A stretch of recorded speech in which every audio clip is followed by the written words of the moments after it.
Bueno, muchas gracias. Para mí es un honor estar aquí. Quisiera agradecer al presidente de la organización, que me siento muy honrado de esta invitación, al ingeniero Rosales, y también al señor director, que se ha vuelto un amigo ya para mí. Realmente hemos estado en comunicación y gracias a él estoy aquí y pues quiero agradecerles. Yo el título que le he dado a esta plática la discutí un poco con Fernando y hablábamos sobre qué era lo que yo tenía que presentar. Y he escogido este título que va a ser un poco centrado acerca de mí. Escuchábamos a Sebastián y nos decía prácticamente que los médicos ya no los vamos a necesitar porque todas estas tecnologías nos van a cambiar. Ustedes van a ir al supermercado, van a poner el dedito y ya les van a decir de qué se va a poder enfermar o incluso antes de eso les va. Pero yo creo que ya la realidad la estamos viviendo en la medicina. O sea, ¿quién no es una persona que tiene 65 años que como yo tengo un reemplazo de rodilla y juego tenis todo el tiempo? Y podría uno decir que hay gente que tienen eso y además cirugías de cataratas y muchas cosas. Ya la tecnología realmente nos está cambiando la vida gracias a la medicina. Sin embargo, todavía tenemos muchas peleas que hacer y aún a pesar del optimismo de Sebastián, que lo comparto totalmente, nosotros en grupo, y no voy a entrar yo en detalles, estamos usando 3D printers para hacer hueso, usando material de polvo de hueso y reemplazando artritis en ensayos clínicos que estamos manejando en el grupo de Inglaterra. Pero yo escogí este título y la verdad es que antes de eso quisiera, obviamente todos estamos familiarizados con el término de resiliencia, la capacidad de adaptarse. En la industria, pues es la capacidad de un sistema de recuperar su estado de iniciar. Y hemos visto realmente en los últimos 3 años lo que es la resiliencia, la capacidad médica de responder a una situación tan estresante como ha sido la pandemia. Realmente sería imposible ignorar y se ha hablado mucho sobre esto. Es increíble que una pequeña burbuja, un virus que no mide ni 100 nanómetros nos ha cambiado la vida. Prácticamente ha infectado a toda la población mundial. Ustedes vean 6.5 millones de gentes de acuerdo al reporte de la Johns Hopkins University y pues lamentablemente se ha llevado a muchas vidas, algunas de ellos hasta conocidos de nosotros. Yo tuve COVID, tengo 5 vacunas y aún con la 4ª vacuna me dio COVID. Me fue muy bien porque las vacunas cambiaron. ¿Y quién de ustedes no conoce lo que las vacunas hacen? ¿Quién no habla de una vacuna de RNA o de DNA o de material? Cualquiera de nosotros, nuestro conocimiento médico ha incrementado totalmente en los últimos años. Pero yo creo que voy a hablarles más sobre esto. Mencionaron varios reconocimientos que se me han dado y voy a centrar un poco mi plática en cómo es esto, cómo es que llegué aquí. En esta fecha que ustedes ven aquí, el 20 de, aquí está medio borroso, el 20 de abril de este año, estábamos mi esposa y yo sentados, mi esposa está aquí, en la residencia en Londres y de repente llegó el correo, una carta que yo pensé, pues es otra carta normal, y al abrirla, pues tenía la grata sorpresa que me decían que la reina, como ven aquí que dice, que ella me seleccionaba para concederme el honor que se le llama Officer of the Most Excellent Order of the British Empire. Yo me quedé, ¿cómo es posible esto? ¿Cómo es que llegué aquí? ¿Cómo era lo que había recibido? O sea, un mexicano que estaba esto.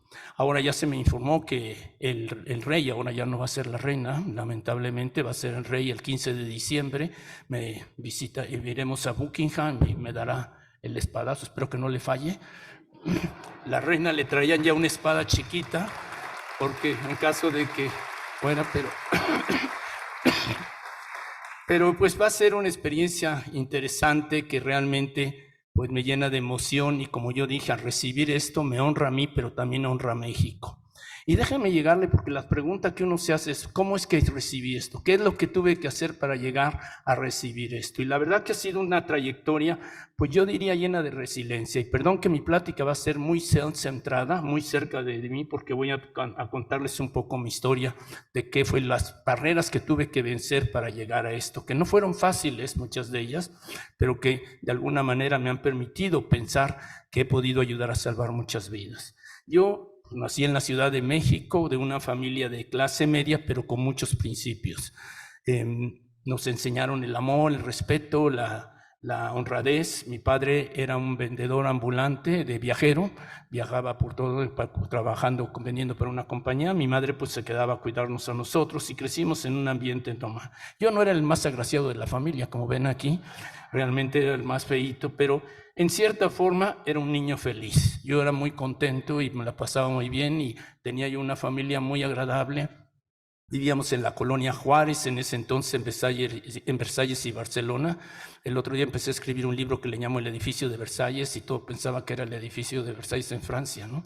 Este era un edificio pues donde vivíamos casi 18 gente sin familias y pues era una experiencia muy agradable. Yo aquí ven a mis hermanos, yo soy el más feíto de ellos, el que está a la derecha, mi hermano Luis, muy majo. Lamentablemente nada más me queda mi hermana Aurora, ya prácticamente de los 6 que éramos contando a mis padres, pues ya se fueron. Pero sí fue una experiencia bonita la infancia, hasta que entré a la primaria. Aquí me ven, y déjenme ver si tengo el apuntador. Ya se me llevaron el apuntador, aquí está. Soy el más feito, que está aquí ¿apunto esto? Aquí está, que ven aquí sonriendo todavía. Y estaba yo ahí contento, pero esta maestra que se llamaba Rosita se cambió y llegó el maestro Méndez. Y yo tenía 2 problemas. Uno, que tengo todavía muy mala ortografía, que en ese entonces era una manera que cualquier palabra que yo escribía, la escribía yo mal. Y la otra, que era zurdo. Y en ese entonces, pues obviamente la gente no conocía lo que es la dislexia. Y pues yo todavía la padezco. Mi esposa todavía no lo cree porque me la paso preguntando cómo escribo la calle donde vivimos, o cuando escribo su nombre de ella lo escribo mal y me dice que estoy mal. Pero la verdad es que pues la dislexia es un problema que te hace ver las cosas diferentes. Yo no tanto en la lectura no tengo problemas, es más, leo muchísimo, es más bien en la escritura, yo tengo una distorgrafía. Y eso cuando era yo chico pues no se conocía, lo que pensaban es que era yo flojo y que era rebelde y tenía que estar repitiendo todas las palabras y me ponían a escribir en el pizarrón y además era zurdo.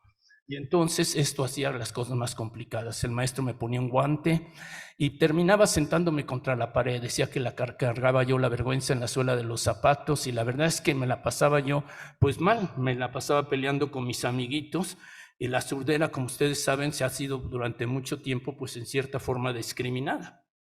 Es una característica que incluso solamente 1 en 10 personas, porque estas gentes generalmente pues no se les mezclaba, se les consideraba incluso siniestros. Ustedes usan la palabra diestro y siniestro, que realmente eso lleva muchos problemas. Y pues esto fue una de las cosas que me obligaron a tener una infancia muy complicada.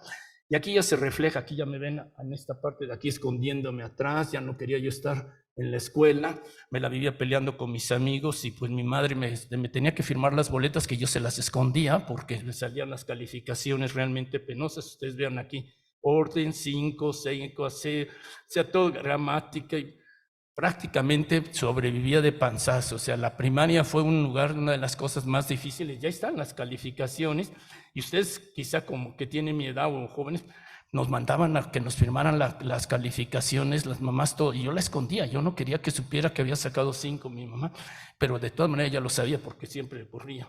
Terminé la primaria de panzazo como pude, como ustedes ven, 6 en gramática y todo esto.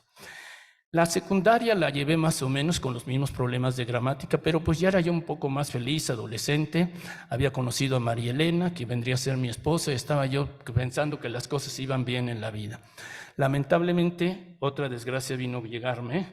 Bueno, la primera no era desgracia, era de nacimiento, pero esta sí fue brutal. Mi padre murió súbitamente a los 51 años cuando yo tenía 17 años. Y pues fue una pérdida total y absoluta que no solamente fue asociada a la pérdida por primera vez de una gente que se muere, pero asociada también a un cambio económico severo. Como yo digo, se vaciaron mis bolsillos de juguetes y se llenaron de hambre. Y empezamos, pues toda la familia, pero principalmente yo tomé la actitud de vendedor de aquí para allá, pues empecé a ir tratando de conseguir fondos para la familia y no era fácil. Yo la verdad no sabía hacia dónde iba y qué iba yo a hacer. no había pasado la universidad, por lo mismo la preparatoria la hice en la Cervantes, en una escuela que empezaba en ese entonces, que como empezaba pues aceptaban a cualquiera, y ahí me aceptaron a mí. Y luego todavía pues como que no se estaban muy contentos, me tuve que cambiar a la Universidad del Valle de México, y pues esto se refleja en mis calificaciones, porque además tenía yo que estar trabajando, no tenía yo manera de ir a la universidad continuamente, y no tenía a veces manera de pagar la universidad, y ustedes ven que incluso algunas materias las presenté extraordinario, porque no podía yo entrar a hacer el examen, entonces lo tenía que hacer después. Y yo en ese entonces me preguntaba qué es lo que iba a hacer, qué iba a hacer yo con mi vida. La verdad es que no tenía yo muchas opciones y el panorama era un poco oscuro. Pero a mí me gustaba la poesía y leí este poema tan precioso de Pablo Neruda que llega y cuenta cómo le llegó la poesía a encontrarlo. La poesía viene en busca de él y lo transforma, le cambia su vida y lo hace ser, como él dice al final, y ahí estaba sin rostro y me tocaba. Y yo recuerdo muy bien un día caminando por la calle de Comte después de haber estado vendiendo y trabajando, llegando casi a las 10 de la noche, que de repente yo dije, la medicina me vino a buscar. Y a partir de ese momento dije, yo voy a ser médico. No hay nada que lo pueda impedir. Pero ¿cómo lo iba a hacer? ¿Cómo iba a lograr eso? No tenía yo, como les digo, recursos, las calificaciones no iban muy bien. Pues empecé a estudiar como desesperado, a trabajar y a buscar, pero tenía que encontrar la manera de entrar a la UNAM. Y todavía recuerdo con emoción ese día que pasé el examen, había un kiosco abajo de la entrada donde colgaban los resultados de quién había sido aceptado. Ya estaba mi nombre. Yo era feliz por primera vez y además médico en la universidad, la UNAM. Yo digo recientemente que he estado en muchas universidades, en Harvard, en Stanford, en UCL, en muchas universidades, pero la universidad, la UNAM para mí es lo que más me toca. Todavía cuando voy o veo esa fotografía simplemente se me enchina la piel, porque fue una institución que me cambió la vida. No era fácil porque tenía yo que entrar, ya estaba aceptado en un grupo, además elite, que no supe cómo lo hice, pero de repente me aceptaron en un grupo que era en la mañana y era de 7 a 3 de la tarde, pero yo tenía que buscar un trabajo. ¿Y qué trabajo iba a encontrar yo? Cuando iba a los bancos, disléxico, no podía pasar exámenes, no podía hacer ninguna cosa, y me pasaba tratando de encontrar trabajo. Ya estaba yo desesperado, hasta de repartidor de bicicleta estaba yo buscando. Pero un amigo mío me dijo, hay algo que está cambiando el mundo, que es la cibernética, la computación. Y en ese entonces empezaban las computadoras con tarjetas perforadas que tenía uno que estar usando y todo.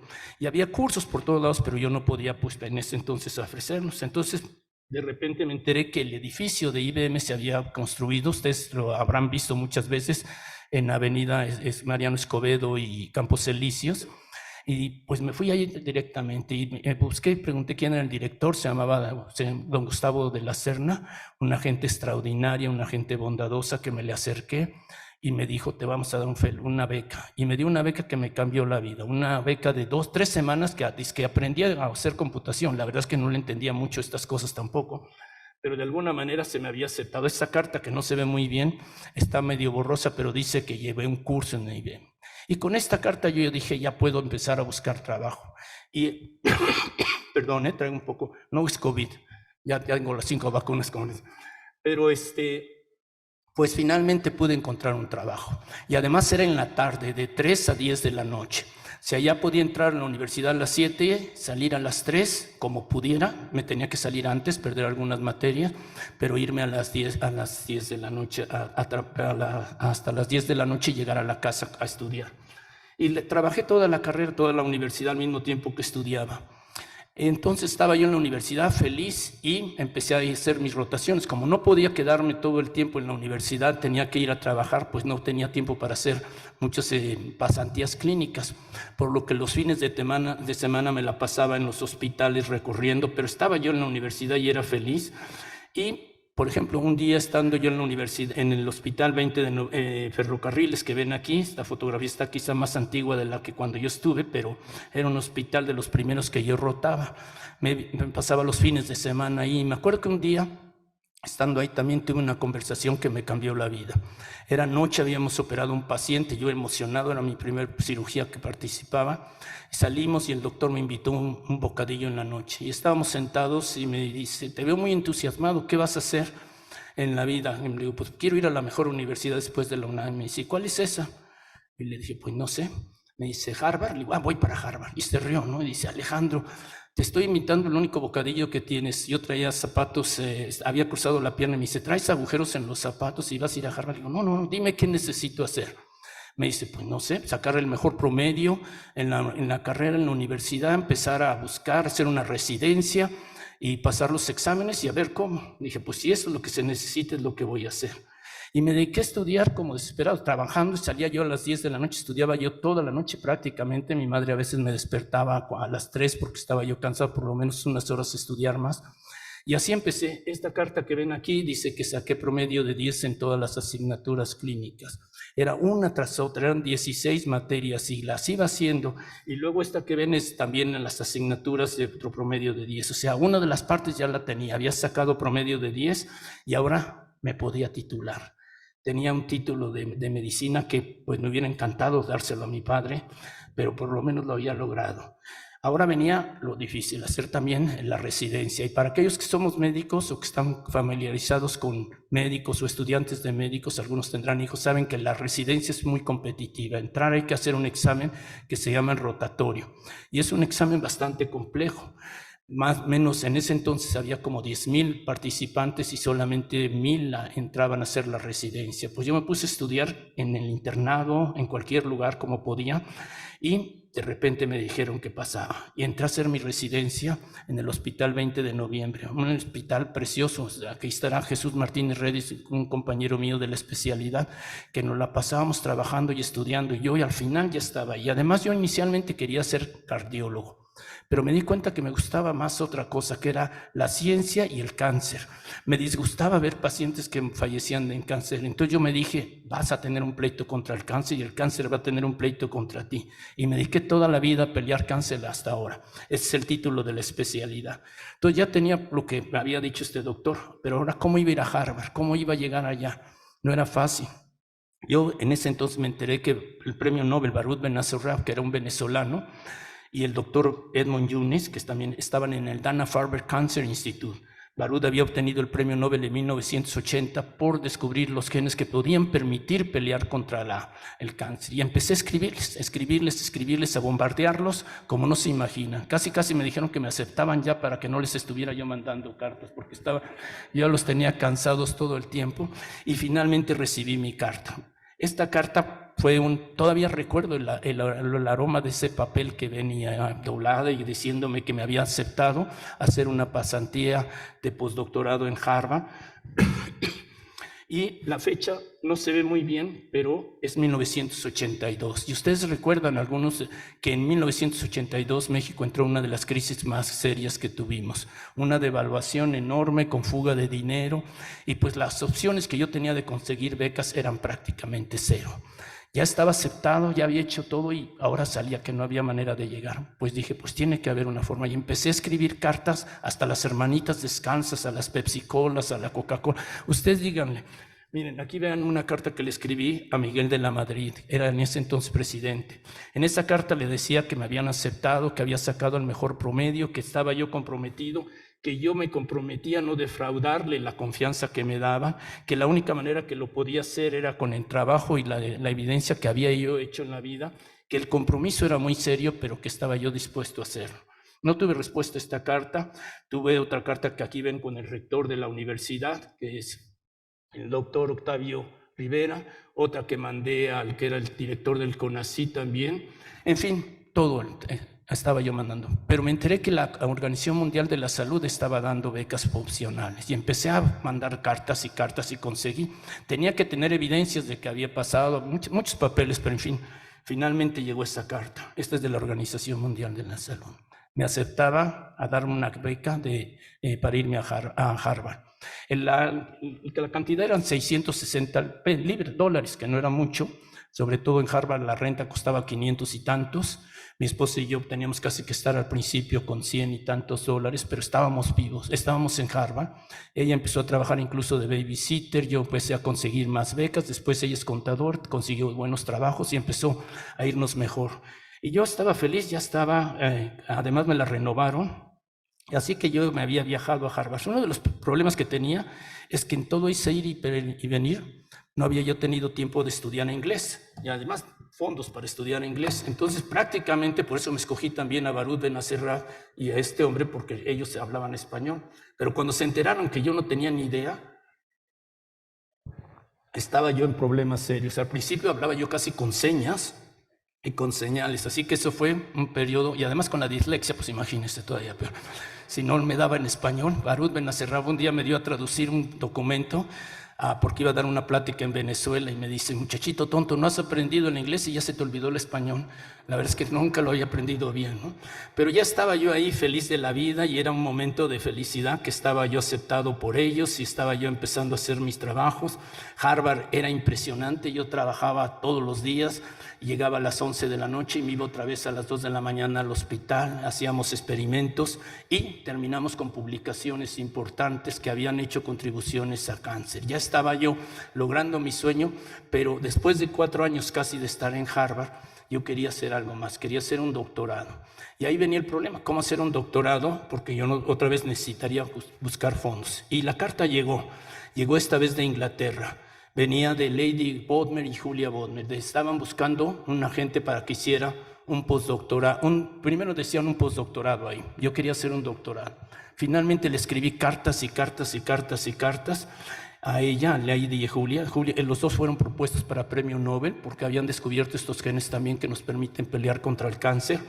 Y aquí me mandó una carta diciendo ella que había recibido mi carta, que estaba interesada, que si era en relación al anuncio que ella había puesto y que iba a investigar. Mandó cartas de referencia, mandó una serie de cosas. Al final fui a entrevistarme, éramos 60 y tantas gentes, yo no sé cómo la convencí, pero al final no solamente me aceptó, pero me daban el Imperial Cancer Research, pagaba a mí mi doctorado en la Universidad University College London, como ustedes saben, una de las universidades listadas en los números 10 del mundo. Y ya hasta la carta oficial de aceptación, y este es de la universidad. Empezaba mi doctorado. Y era también lo mismo, hacer experimentos y correr al hospital, correr a la universidad, tomar cursos, pero estaba yo feliz. Empezamos a producir trabajos, publiqué aproximadamente 17 artículos, algunos de ellos en revistas como Journal of Experimental Medicine, PNAS, y las mejores revistas, y además presenté mi trabajo en París, y estaba yo, por ejemplo, este señor que está aquí junto a mí, John Van Rood, es una de las gentes que descubrió HLA, premio Nobel, 2 veces nominado, era una de las gentes más impresionantes, y terminaba yo mi doctorado. Después de 4 años había logrado ya mi sueño de hacer esta parte. Pero ahí todavía empezaba otra vez otra cosa, quería yo hacer un postdoctorado porque empezaba todas estas técnicas que nos estaba describiendo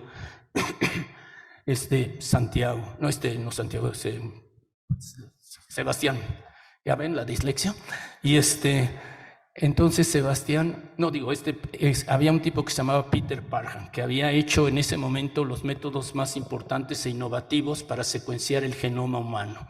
Era todavía una forma muy rudimentaria, pero él era uno de los líderes del mundo.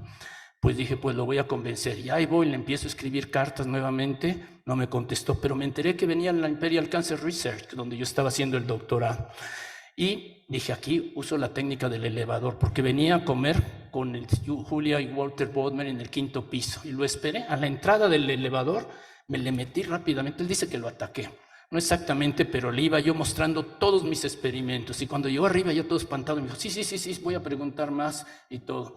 Después de eso, pues me invitó a ir a la universidad, visité Stanford y pues de alguna manera también lo convencí, porque después de esa visita me manda esta carta donde me dice que me aceptaba, pero que ahora yo tenía que conseguir una beca. Él me daba inicialmente $20,000 al año, pero al final yo tenía que conseguir.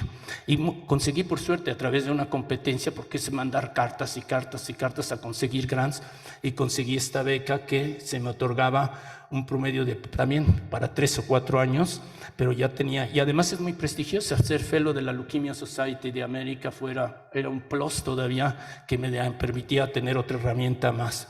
Y terminé mi doctorado ahí sí con 21 artículos y publicando en las mejores revistas, Nature Genetics.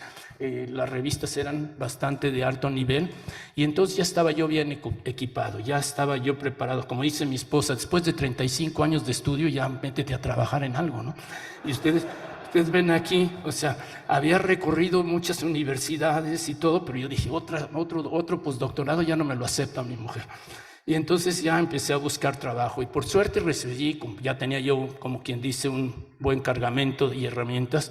Recibí ofertas de muchas universidades, de Harvard, de Dallas, de otros lugares, para hacer trabajar ya, incluso de México, aunque en México inicialmente me decían que tenía que venir como a hacer un postdoctorado, cuando ya tenía yo ofertas de irme de profesor o de profesor asociado en universidades como Dallas y Harvard, e incluso de Europa. Y dentro de eso encontré un anuncio que lo publicaba este hombre, John Goldman, uno de las gentes más influenciales en la leucemia. Había sido uno de los pioneros en hacer el trasplante de células madres para salvar pacientes con cáncer que realmente terminaban de otra forma falleciendo. Y él publicaba una carta que también estaba buscando un agente para ir a dirigir ahora sí ya un programa serio de trasplante. Cuando me puse a leer esta carta y entendí que, bueno, es la carta que le escribí yo diciéndole que había hecho varias cosas y que sí me aceptaba. Pero lo que era interesante es que venía de una institución única, era una institución que se llamaba Anthony Nolan Trust. Cuando puse a buscarme qué era Anthony Nolan Trust, me llevé una de las sorpresas más gratas de mi vida.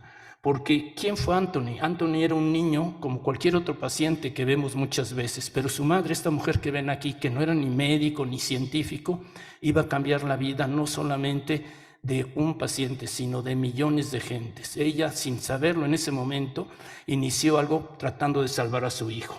Anthony había nacido con una enfermedad que se llama Wisconsin-Aldrich, es una condición que es como una inmunodeficiencia, y estos pacientes terminan muriendo de infecciones. La única manera de salvarlo, Anthony, era probablemente encontrar un donante y darle un trasplante. Empezaban los trasplantes, estamos hablando de 1971, cuando él nace, y en 1973 ella se muda de Australia, aunque era inglesa, vivía en Australia, se muda a Inglaterra, y le dice a un doctor, quiero salvar a mi hijo, y le dijo el doctor, no puedes.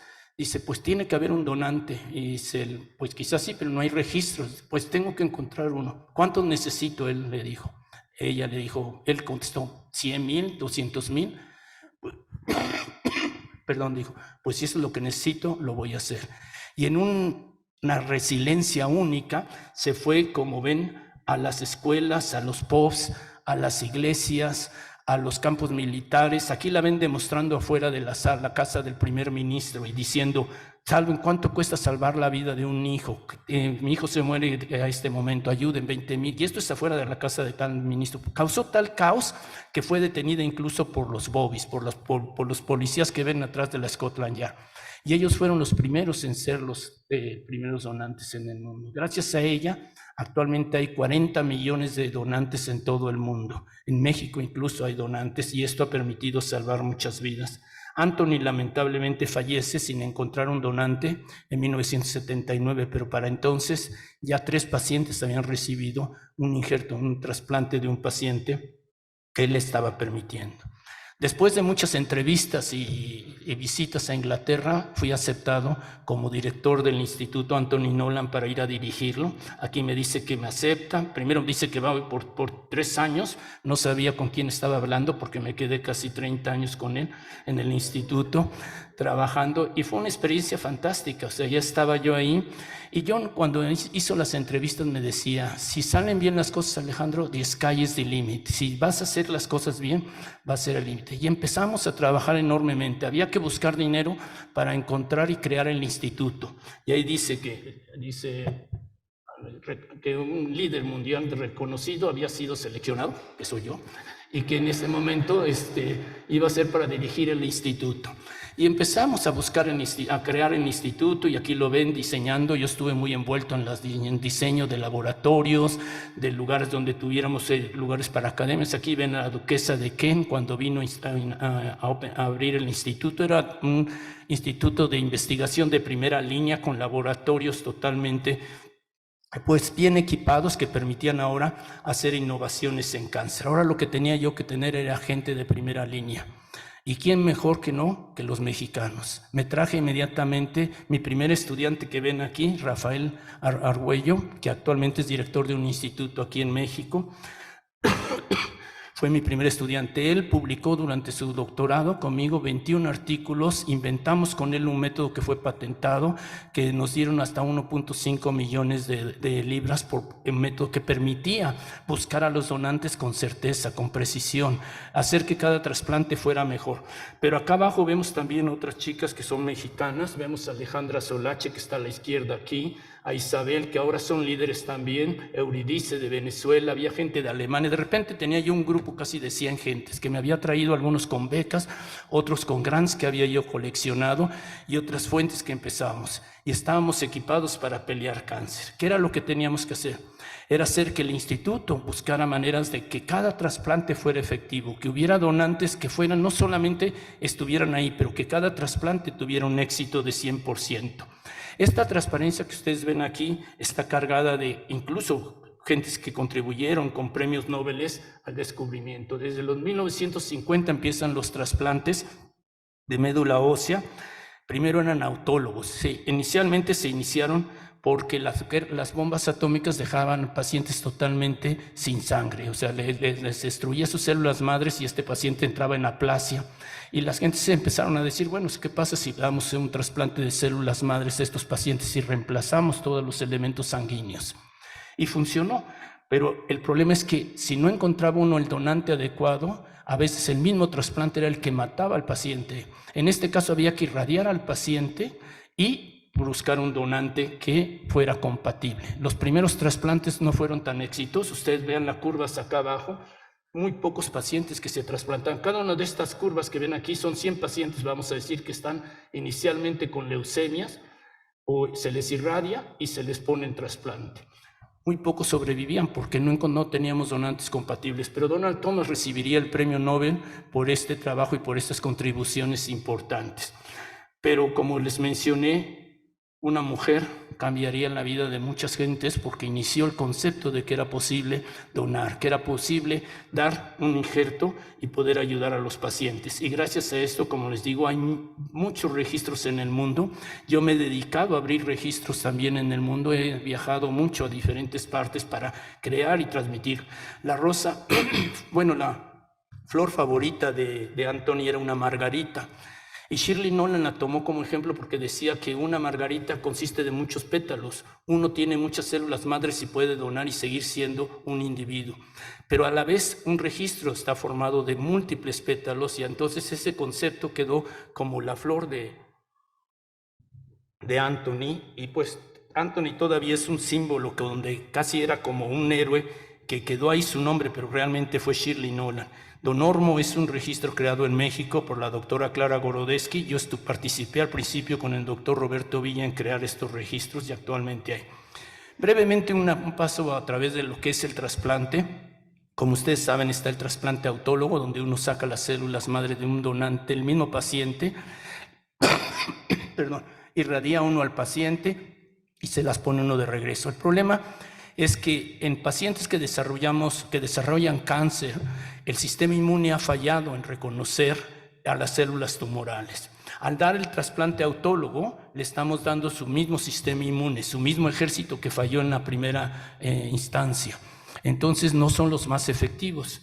Un donante relacionado sería el más adecuado, pero en una familia de 4 o 5 solamente uno adquiere los genes del padre y de la madre de tal manera que sean compatibles.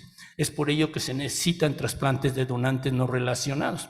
Pero encontrar un donante no relacionado, por eso hay 40 millones, porque a veces buscamos donantes y no encontrábamos ninguno, sobre todo si viene de una etnicidad. Además, los registros mundiales eran caucásicos. Buscar un donante para un paciente en México o en otros países era prácticamente imposible, no lo encontrábamos. El trasplante es un procedimiento muy sencillo. Cuando uno habla, muchas gentes creen que se trasplanta hasta el hueso cuando habla uno de médula ósea. Esto es extraer sangre al principio de los huesos, donde está el tuétano. Ustedes han visto un pollito cuando lo cortan, saca uno esa sangre. Ahí están las células madre. Las células madre les gusta vivir en las zonas de bajo oxígeno, que están dentro de las zonas del hueso, la médula ósea. Entonces saca uno ahí. Esto es muy complicado, para algunos pacientes no prefieren, se hace bajo anestesia y todavía muchos donantes lo hacen, pero desarrollamos un método que nos permitió movilizar a las células de la médula. Es como sacudir el árbol de las fresas o de las naranjas y que estas células circulen en la médula ósea. Entonces la pasamos por una máquina, por densidad la centrifugamos. Entonces este paciente está muy sentadito ahí, muy a gusto, 2 horas, 3 horas, hasta viendo la televisión, y sacamos una bolsita como de 500 mililitros, como si fuera una transfusión, y esta se le da al paciente. Se le transfunde como una bolsa de sangre, pero llevando células madre, y estas células van a refundir, a recuperar todas las células madres. El problema es, como les digo, encontrar el matching. Es como ir a Las Vegas y encontrar su lucky number. Estos números y estas letras que ven ahí es un código genético que tenemos en nuestras células. Yo me he dedicado a estudiar estas proteínas toda la vida, y definir la variabilidad de estas proteínas, de este código genético que tenemos, es muy difícil y ha requerido métodos muy sofisticados que hemos llegado ahorita a la tercera dimensión. Esto es como si tuviéramos un código en todas nuestras células. Cualquiera de ustedes tiene esas 12 proteínas, pero hay 30,000 diferentes subtipos. Adquirimos 6 del padre y 6 de la madre. Por eso es que es frecuente en familias tener este código. Pero encontrar otro donante que tenga ese mismo código, como les digo, es casi imposible. Y además son tan polimórficas, quiere decir tan diferentes estas proteínas, que a veces varían por un solo aminoácido, un constituyente en la proteína. Y eso puede llevar a que el paciente fallezca porque el donante lo rechaza. Sin embargo, esto tiene bastantes éxitos.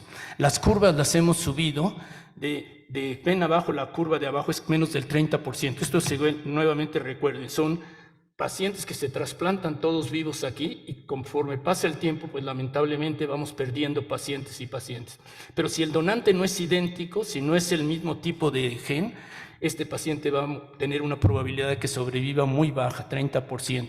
Si encontramos donantes que son compatibles, todavía nos falta mucho mover la aguja, como diría uno, hacia arriba, pero por lo menos ya el 50% les estamos dando la oportunidad. Recuerden, son pacientes que se van a morir, o sea, tienen una leucemia, tienen una enfermedad que en menos de 3 meses o 6 meses, ese paciente se va a morir. Y este paciente ahora hay curvas de pacientes con algunos padecimientos que logramos el 100% de sobrevivencia, bueno, no el 100%, pero 95% de sobrevivencia en niños y en algunos otros casos. Esto es cuando ponemos todos juntos, pero se ha logrado mucha mejoría porque tenemos el mejor donante y porque hemos hecho métodos de mejoría en el trasplante. Esto es rápidamente.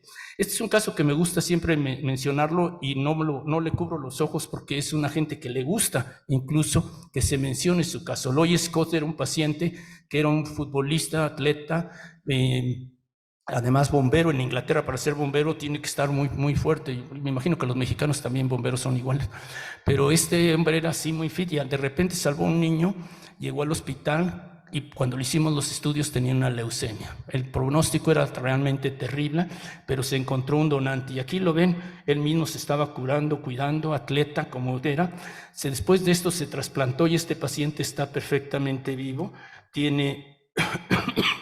Actualmente anda recorriendo por todas partes, corriendo el Everest, aquí lo ven, para levantar fondos para otros pacientes que se trasplanten. Eso es lo bonito de esto, que tenemos el registro, pero los pacientes mismos se vuelven parte del Anthony Nolan, ¿no? Del registro mundial. O sea, la hermandad que existe entre donantes, entre pacientes, entre familiares, es extraordinario. Es una manera de que realmente, a través de esta resiliencia, hasta la manera de no darse por vencido ante las leucemias, ante el cáncer, puede uno hacer combatir y llegar que estos pacientes se mejoren.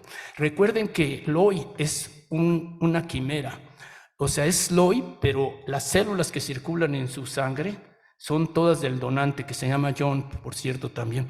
Y este donante le donó y fue compatible totalmente. No se conocían, ahora se conocen, de hecho, porque al principio no los damos a conocer para que, en caso de que falle, el donante muchas veces sufre mucho de pensar que, habiendo querido salvar a un paciente, lo ha llevado incluso por el rechazo de que le produce el injerto al paciente.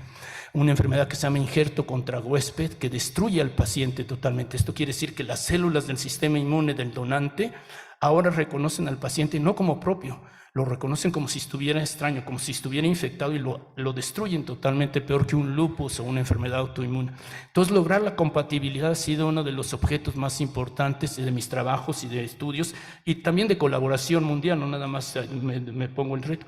Pero como les digo, hay más de 40 millones y más de 1,5 millones de pacientes se han salvado. Yo como presidente de la Sociedad Europea de Trasplantes, donde tenemos más de 60 países envueltos con más de prácticamente 5,000 hospitales con centros de investigación, logramos que haya un registro, que haya una serie de análisis que permitan que todos estos pacientes. Y gracias a ello, pues ahora podemos decir que tenemos donantes relacionados, que son los óptimos, no relacionados. El cordón umbilical no hablé sobre él, pero es otra fuente de células madres. Sobre todo cuando es cordón umbilical no autólogo, no el cordón que ahora se dice que se puede almacenar y tiene uno que estar pagando para que estén. Estas células yo no las usaría. ¿Por qué? Porque les mencioné que si el autólogo falló, le estoy dando al mismo paciente la misma probabilidad de éxito. Además, yo creé un banco de cordón público en Anthony Nolan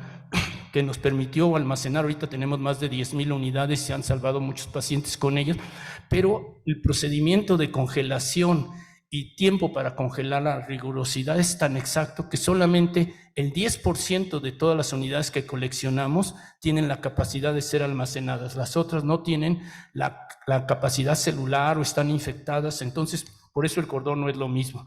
Recientemente ha habido modificaciones en la manera en que hacemos el trasplante, y aquí hay un mexicano que también ha contribuido a esto, que trabaja en Johns Hopkins, donde ahora podemos tomar las células del donante relacionado pero no idéntico, el hermano, el primo, el papá, el tío, el sobrino, y eso se llama ploidéntico.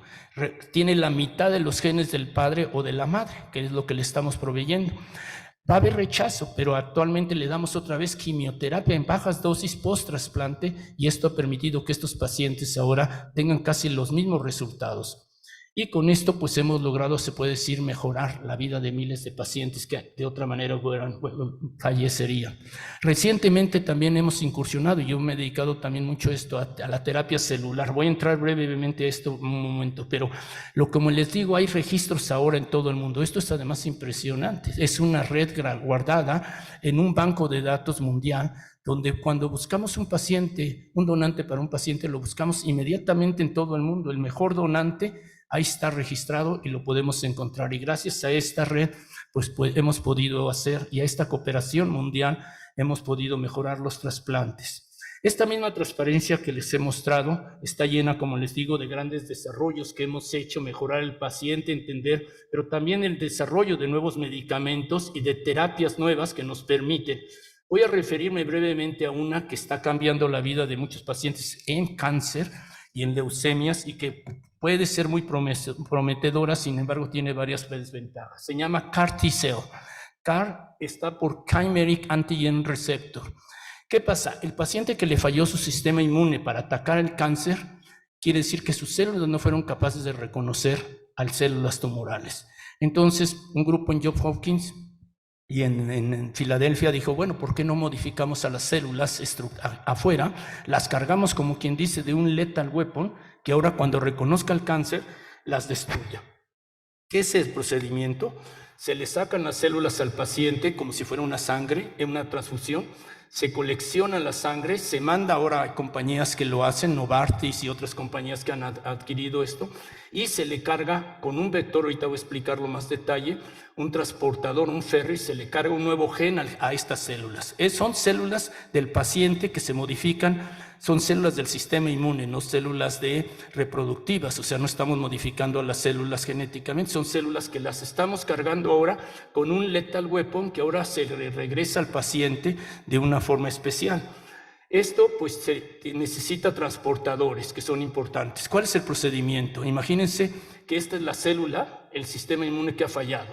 Tiene un receptor pero no reconoce a la célula tumoral. Entonces con un transportador, con un ferry, como quien dice viral, como si fuera a infectar a las células con un virus, le introducimos un gen. Estas células quedan ahora modificadas y ahora expresan esta nueva proteína que ven aquí, y esta proteína ahora va a reconocer a otra proteína durante el tumor y la va a llevar a la destrucción total. Y esto pues es algo que es fantástico. Pero el problema que tiene, y déjeme regresar rápidamente al anterior para explicarlo, el problema que tiene es que hay que hacerlo para cada paciente, hay que sacarle estas células a cada paciente y buscar que haya un target, una proteína que reconozca la célula tumoral. Hay que mandarla a un laboratorio que la tiene que expandir en condiciones de mucha pureza para poderla introducir al paciente y con una rigurosidad tal. Reproducir estos vectores y transportadores para llevarlo al paciente, y el paciente, esto le lleva unos 15, 20 días, y en ese periodo el paciente quizás se nos puede incluso morir. Y otro de los problemas más serios, cuando le metemos estas células al paciente, son tan poderosas que no solamente destruyen al tumor, lo destruyen masivamente. O sea, he visto pacientes con linfomas, con tumores masivos, que diría uno, este paciente va a fallecer. Además, son pacientes que han fallado ya a todo tipo de tratamiento, o sea, ya ni el trasplante les ha servido. Entonces, estos pacientes reciben esto. La destrucción celular del tumor es tan masiva que lleva a un estado que se llama tormenta de citoquinas, un estado muy serio, como cuando veíamos a los pacientes o vemos a los pacientes con COVID. Ya por suerte no los vemos igual, porque hay tanta liberación que llamamos de citoquinas, de sustancias del mismo tumor que se destruyen, que llevan a la toxicidad. Pero uno de los problemas más serios también aquí es que este tratamiento cuesta $350,000, $400,000. Eso está bien para países que los pueden ofrecer, pero no para otros países donde el costo de vida y en términos de PIB y valor médico es muy difícil. Entonces hay algo que hacer. Voy a pasarme esta que ya se las mostré, aunque es bonita, pero... Entonces yo dije, bueno, tenemos que hacer ya como parte final y ya para acabar, un equipo que sea mis 7 magníficos. Me busqué a los mejores de Europa, me retiré del Nolan y dije, voy a buscar a quiénes son aquí las gentes que, como dicen en México, más picudas, para buscar y cómo cada uno de ellos, pudiendo combinar varios valores, podríamos hacer un nuevo tratamiento. No tengo tiempo de explicarlo, pero he generado un grupo que creo que va a revolucionar el tratamiento de cáncer. Esta es la misma transparencia que resume todo, pero aquí vemos el CAR que se va a modificar, como les mostré. Pero aquí la diferencia es que yo tengo una fábrica de CARs. Esta fábrica la produzco en forma de genéticamente la reprogramo. Entonces ya tengo, como quien dice, ustedes que se dedican a la industria automotriz, el chasis del carro, las estructuras estas que están en la parte de abajo. Y lo que puedo hacer es la puedo diferenciar a un Ferrari o la puedo diferenciar a un Volkswagen, cargándole, poniéndole varios elementos. Esto quiere decir, lo puedo diferenciar a una célula que ataque al tumor más específicamente, que se llama células NK o las células T. Les puedo cargar con múltiples genes, además contra células, gentes, no nada más tumor, contra infecciones, contra incluso poner material de formación de hueso y diferenciarlo. Y además tener bancos, es como también ustedes están haciendo, creando su taller de autos que diferencian de una fábrica que la produce y luego la guardan y tienen sus agencias. Esto, en teoría, puede tener un costo de aproximadamente $15,000 o $10,000 por paciente, y además es off-shelf, va a estar disponible sacándolo. Todavía me falta mucho que hacer en esto, pero recientemente he tenido evaluaciones, por ejemplo, de la Comunidad Europea en proyectos de esto que dice, perdón, déjenme rezar. Este método es totalmente disruptivo, es una tecnología que va a cambiar, que tiene un gran impacto en la economía social, que va a reducir el costo de infecciones y de tratamiento, que va a ir más allá del arte, un radical approach que va más allá de medicina. Entonces estoy contento porque este proyecto, que no me deja dormir ahora, me va a permitir, como ustedes que tienen un lugar donde venden los carros, que tengamos farmacias llenas de estos cars y podamos reemplazar neuronas. Por ejemplo, si nos fuimos ayer por una buena fiesta y perdimos algunas neuronas, claro, nos va a faltar mucho para ello, pero estamos trabajando en ello. Ya para acabar, quiero decir que este trabajo que he comentado lo he hecho porque he estado rodeado de gigantes. He tenido la oportunidad de correr con gigantes que han hecho y han cambiado las cosas. Y quizá de los más importantes han sido mis estudiantes. Muchos de ellos han recibido premios y son ahora líderes mundiales. Bronwyn es actualmente una de las líderes en Estados Unidos que dirige todo el programa de trasplante. Rafael, mi primer estudiante, como mencioné, ella trabaja ahora para una empresa, pero es una líder mundial. Y así podría yo estar mencionando. Rafael es el líder en trasplantes en España, en la Puerta de Hierro, y su hijo ya quiere hacer un doctorado conmigo, aunque ya le dije que no me da tiempo para eso.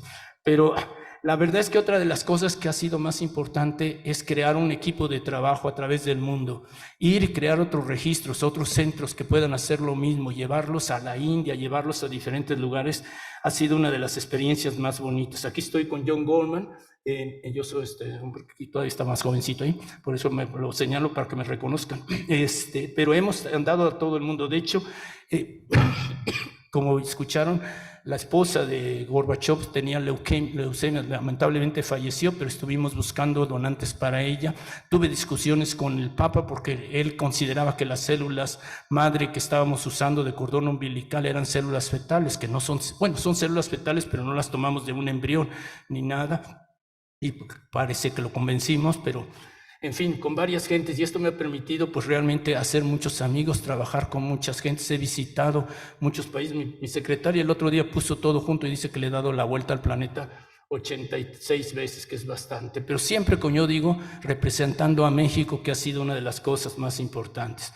Brevemente, y no es comercial, pero me gusta mucho leer y escribir. A pesar de mi ortografía, he escrito 2 libros, uno que se llama Nosotros, que está publicado recientemente en España, y otro que se llama Días de Rabia, que fue presentado ya en la Feria del Libro de Guadalajara. De hecho, fue seleccionada actualmente en Frankfurt para una parte que decía, un libro es una revolución, y de hecho si está aquí el licenciado Mid y la licenciada Araceli Fernández, ellos me están ayudando a que sea traducido ahorita al inglés y al francés, que es una de las cosas que me tiene muy contento, porque realmente el libro en realidad sí es una parte de la revolución. Otra parte que ha sido interesante es correr, pero no es correr por correr, es levantar fondos. O sea, al estar corriendo en Inglaterra, por ejemplo, el maratón levanta 90 millones de libras al año para diferentes charities. O sea, el poder ver cómo se pueden hacer. Yo la verdad es que un día, Eloy, como vieron, el que le estaba subiendo el Everest, ha corrido muchos maratones, y yo cuando estaba corriendo aquí, que estaba yo casi cayendo, me dije, yo se me hace que como Eloy necesito un trasplante, porque de otra forma no la voy a hacer, ¿no? Pero la verdad es que ya para acabar, y no esto es la parte más vanidosa, donde Jenny, en mi retiro, Jenny Brown, pues describe un poco lo que ella siente que he contribuido como investigador, como educador y como mentor, y que he podido cambiar quizá con la manera de liderazgo y esta oportunidad que he tenido de vencer la resiliencia y de lograr llegar a hacer muchas cosas que en cierta forma me ponen orgulloso. Y esa es la historia de cómo llegué a esta carta. Ya para terminar, diría yo que la que ha tenido más resiliencia en toda mi vida ha sido mi esposa. La conocí a los 14 años, va hasta aquí, no va a querer, se va a enojar conmigo porque muestro la fotografía. La convencí y nos casamos cuando tenía yo 23 años. No sé cómo, en una semana la convencí. El otro día me preguntaban cuántos tiempo llevamos casados, y cuando dije 45 años, ella dijo muy alegremente, no, pero han sido como 5 minutos. Y yo dije, ay, qué bárbaro, qué bueno. Y dice, sí, pero debajo del agua, ¿no? Con esto termino. Muchas gracias.